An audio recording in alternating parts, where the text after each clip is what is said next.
ভাই গরু কোথায় থেকে নিয়ে আসছো এটা? হ্যাঁ, শরীফপুর থেকে। গরুর দাম দাম কত চাইতেছো? 1 লাখ। এ পর্যন্ত কি কোনো দামাদামি হয়েছে কি?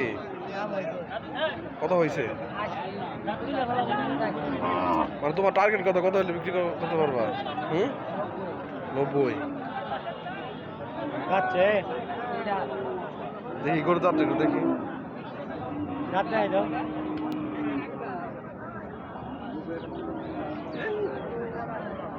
যাচ্ছে যাচ্ছে যাচ্ছে হয়েছে।